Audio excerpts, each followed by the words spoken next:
Assalamu alaikum wa rahmatullahi wa barakatuh.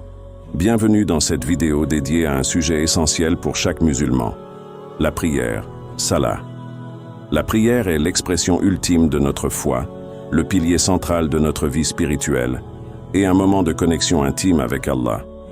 Dans cette vidéo, nous allons aborder le rôle fondamental de la prière en islam, des techniques approfondies pour améliorer sa concentration, khushu', les bienfaits spirituels, psychologiques et scientifiques prouvés par la prière. Les enseignements coraniques et prophétiques sur la prière.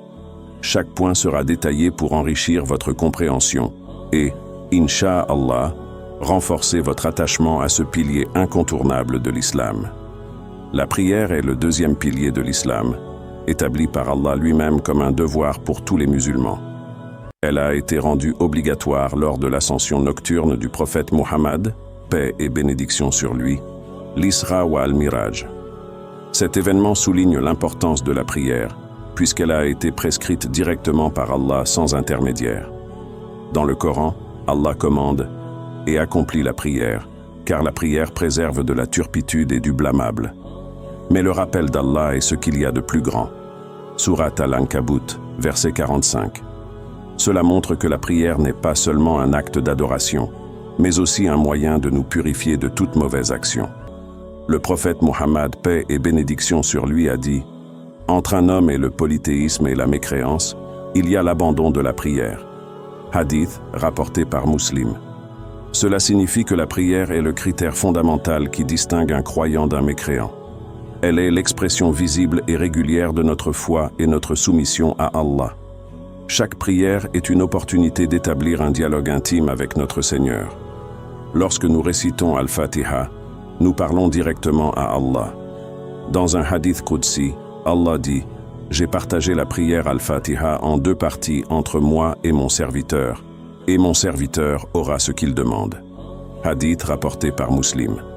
Cela montre que chaque parole prononcée dans la prière est entendue et répondue par Allah. Les 5 prières quotidiennes, réparties tout au long de la journée, permettent de structurer la vie d'un musulman autour du rappel constant d'Allah. Elles servent de pause spirituelle pour réorienter notre cœur vers ce qui est important et détourner notre attention des préoccupations mondaines. La prière ne consiste pas uniquement à effectuer des mouvements physiques. Elle exige une concentration totale et une sincérité absolue. Pourtant, il est fréquent de ressentir des distractions pendant la prière. Voici des stratégies détaillées pour cultiver le khushu'. Avant de commencer la prière, prenez un moment pour vous déconnecter du monde.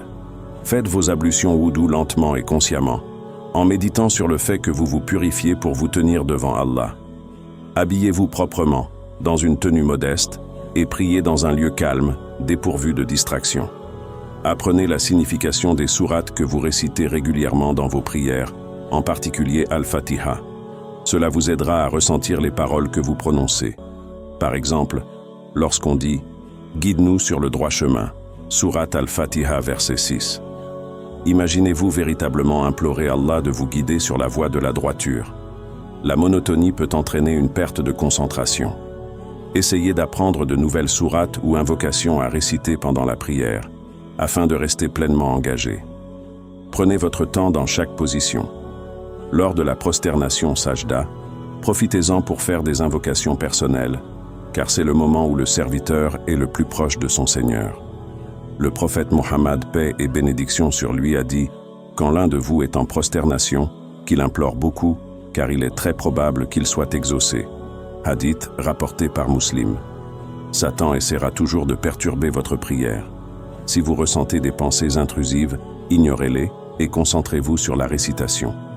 Une autre méthode consiste à regarder fixement l'endroit où vous vous prosternez. La prière a des bienfaits spirituels, psychologiques et scientifiques. Purification des péchés. Chaque prière efface les péchés mineurs commis entre 2 salahs. Les 5 prières, d'un vendredi à un autre, expient ce qui se trouve entre elles, tant que l'on évite les grands péchés. Hadith rapporté par Muslim. Rapprochement d'Allah. La prière est un moyen d'être continuellement dans le souvenir d'Allah. Renforcement de la foi. Prier régulièrement solidifie la foi en rappelant constamment les promesses d'Allah. Réduction du stress. Les prières régulières apportent une paix intérieure en recentrant l'esprit sur l'essentiel. Clarté mentale. Les prosternations augmentent l'afflux sanguin vers le cerveau, favorisant ainsi la concentration et la relaxation. Gestion des émotions. La discipline des prières aide à réguler les émotions en cultivant la patience et l'endurance. Posture et santé physique. Les mouvements de la prière maintiennent la souplesse des articulations, renforcent les muscles et améliorent la circulation sanguine. Rythme biologique. Les prières, réparties à des moments spécifiques de la journée, aident à réguler le sommeil et le métabolisme.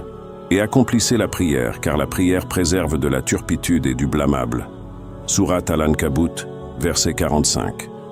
Ceux qui viendront après eux, qui délaisseront la prière et suivront leur passion, rencontreront la perdition. Sourate Maryam, verset 59. La meilleure prière après celle prescrite est la prière nocturne, Qiyam ul-Layl. Hadith rapporté par Muslim. La prière est le cœur de notre foi. C'est un outil spirituel, un refuge psychologique et un bienfait physique. Prenons soin d'accomplir nos prières avec attention et sincérité, en suivant l'exemple du prophète Muhammad, paix et bénédiction sur lui. Si vous avez trouvé ce rappel bénéfique, likez, partagez et abonnez-vous pour plus de contenu inspirant. Qu'Allah nous accorde à tous une prière sincère et acceptée. Wa assalamu alaykum wa rahmatullahi wa barakatuh.